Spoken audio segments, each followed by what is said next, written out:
dhegaystayaal hilaada sheekadani waxay ku aadan tahay bilowga ama bartamaha qarnigii 19aad meeshuna waa agagaarka Buuhoodle iyo tuuraha markii ay rooban yihiin aan indhaha loo dhammayn karin. waa hawdka dhaqashada geela la moodo inuu eebba ugu talagalay markii uu dhulkiisa meelba wax ugu talagalay. niman isbiday oo xoog iyo xoolaba sheegtay ayaa degan. hantida lagu dhaataa waa geel iyo faras colka looga ilaaliyo. dhaca iyo dilku waxay ahaayeen xeer aan qorayn oo cidina aanay cid kale kula yaabi jirin. kolkii ay ribato oo arrini ay geesna u bixi weydo ma jirin awood dhexe iyo dowlad loola cararaa aan ahayn odayadii tolka ee inta badan taladooda la diidi jiray. mararka qaarkoodna iyaga laftoodu ay dab oogan sii oogi jireen. gaalo dhulka ma iman oo qori iyo rasaasi weli gacanta reer miyiga ma soo gelin. laba waran hooto dhagaley ah, gaashaan fallaar maliidaysan iyo faras baxdow ah qoladii meel ka buuxsata ayaa geyiga ugu taagroonay. wax la cunaa waxay ahaayeen cad iyo caano iyo midhaha ay dhistu bixiso oo xilligaas lagu gaajo beeli jiray. inkastoo markii dabin la joogaba ay safruhu timir ka keeni jireen, haddana soor magaalo waa lagu diimi jiray. inay wax kala maqan tahayna lama ahayn. muddo kolkii la joogo ayaa loo safri jiray magaalooyinka xeebaha ku yaalo laga soo gadan jiray laba go' oo bafta ah oo raggu qaadan jiray iyo hadba wixii marashi ah oo dumarka looga soo helo. haddii la waayana rag iyo haweenba dhuu harag loo yiqiin ayaa la xiran jiray. waxay qabeen noloshaas fudud ee ay ku jireen inay nololaha ugu sarrayso oo qolo qadan iyo haybad ku haysataa aysan ifka ku dhaqnayn. nin walba qumanihiisa ayaa qoorta ugu jira oo isaga ayaa boqor isu ah. ilaah mooyee cid kalena wax uma oga.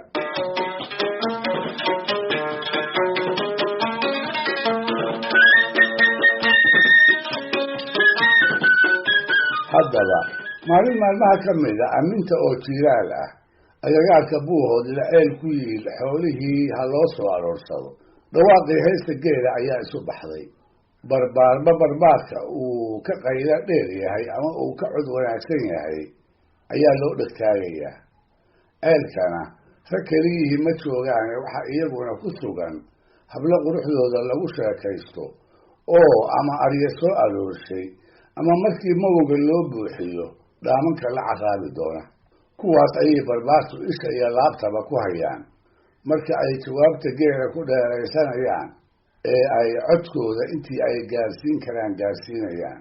hawsha shubaasha waxaa ku dhex qarsoon tartan hoose oo loogu jiro u bogidda dhadigoodka bilicdasan. hebel dhawaaqiisa ma maqlaysay? codkiisu ma ku soo jiitay? muuqiisa ma la yaabtay? kolkii uu walaanta baaxinayay muruqiisa ma u fiirsanaysay? ayay ahayd sheekada habluhu kolka ceelka laga fulo ee la guryo taga iyo weliba dhammaan maalmaha labada kalo u dhaxeeya. ha ahaatee nin karmeed oo idili wuxuu ku dadaalayaa dhaqse intuu shubto inuu casar dheere dhabaha cagta u saaro geel iyo farda wixii uu soo aroorsaday. fiid horaadkana uu xeryahoodii hortubo. taasise waa caadada nindoorka maalinta ceel sida wacan ugu darbadee. waxaa jira mid goor dambe ceelka xoolaha keena oo hadhowna uu gabalku ugu dhaco waalkiisna uu ku maadsado. waxaa isna ka daran midka kala daadsan ee isaga oo aan saabaankii iyo yeeshii aroorka wadan isa soo dhiga. rag kale yeeshiis ayuu isku halaynayaa. waktiguna baryo lagu naco ayuu uga idlaadaa. wuxuu kororsadaa in la kahdo haddiiba qabaal dar ama wadaan uu ka helo tol iyo xidig kolba ciddii uu dawda kula kulmo.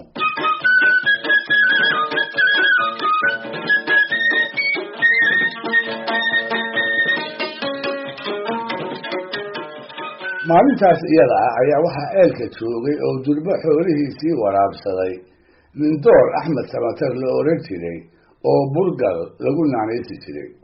dabadeed isaga oo hawshii shubaasha ka nasanaya ayaa waxaa u yimid nin kala daadsanoo ay aqoonni ahaayeen yeela-aanna uu geeliisii weli la ooman yahay. ninkaa oo isna la odhan jiray maxamed cabdilla liibaan ayaa wuxuu burgal weydiistay geela ha ku shubtee inuu qabaalkiisa amaahiyo. burgalna duraansigiisii wuu ka yeelay, marba haddii aanu isagu qabaalka hadda u baahnayn, haleeladiisuna ay wabax tahay. ina cabdilla liibaan oo weli qabaalkii haysta geeliina bar u cabbay ayaa waxaa isaguna ceelkii yimid barbaar qoys ka dhashay oo wixii uu doono hoo mooye aan maya lagula dhici jirin. waa cumar aadan galayd. waa 20 jir ay 11 rag ah oo wada gaashaan qaada ay walaala ahaayeen. waxaa ka daran oo goobaha xasaradda iyo dagaalkaba uga hormara aabbahood aadan galayd oo geesinimo, kibir, madax adayg iyo hanti adduunyaba loogu roonaaday, ayna la ahayd inaan intaasba cidina kula tartami karin.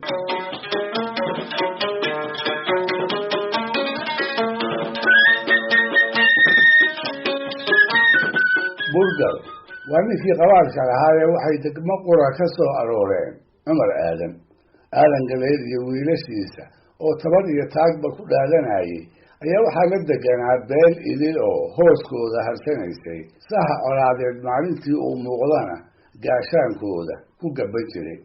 beelahaas dallada difaaca aadan galayd iyo jilibkiisa ku hoos noolaa ayuu burgal ka mid ahaa. isaga iyo intii la ayniga ahaydna uma bannaanayn inay ku gacan sayraan amaba ay diidaan talo kasta oo reer aadan galayd oo kale ay soo jeediyaan. taas isaga oo ku tashanaya oo og burgal iyo yeeshiisiiba inay ceelka uga horeeyaan ayuu cumarna qabaal la-aan geeli soo aroorsaday. burgal oo weli nasanaya intuu soo abbaaray ayuu ku yidhi, warkac oo qabaalkaagii ii keen aan geela ku waraabsade. halhaleed ayuu isna u beegsaday dawdii uu maxamed geela ku waraabsanayay si uu cumar qabaalka ugu keeno. maxamed wuxuu ku jawaabay, wargeelii weli bar baa iga oomane ii kaadi aan israaciye. burgal baa inta cumar ku soo noqday intii uu maxamed ku yidhi. cumarna intuu dhab u canaantay ayuu kol labaad dib u celiyey. markaasna isaga oo aan qabaalkii wadin ayuu maxamed ka soo noqday. cumar aadan oo malaha dhowr halaad oo uu geeliisa ugu jeclaa ay ku oloreen ayay cara degsiisay oo inta burgal haaraan iyo canaan ku asqaysiiyey mar saddexaad dib u celiyey, uguna hanjabay hadduu booggan faramaraan ula soo noqdo daqas dhiigle inuu iska hoorin doono, ceelkana kala caraabi doono. labada nin ee dhexdooda ay burgal kabuhu kaga dhammaanayaan waa maxamed iyo cumare. waa ilma adeer awowga ay ku kulmaanay uu aad u dhow yahay.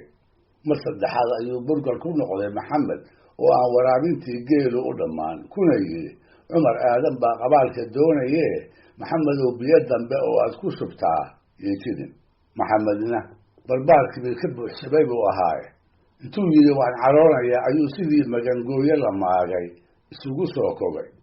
murtis meel dhow ugu mudnaa intuu la soo booday ayuu qabaalkii bartanka kaga dhuftay oo dalooliyey. saa wixii biyo ku jiray oo dhan baa mar qura ciidda ku arooray. isagiina halkaas ayuu ku dhaqan beelay. maxaa xigi doona? kala soco qaybta labaad ee sheekada iyo toddobaadka inagu soo fool leh hadduu eebba idmo.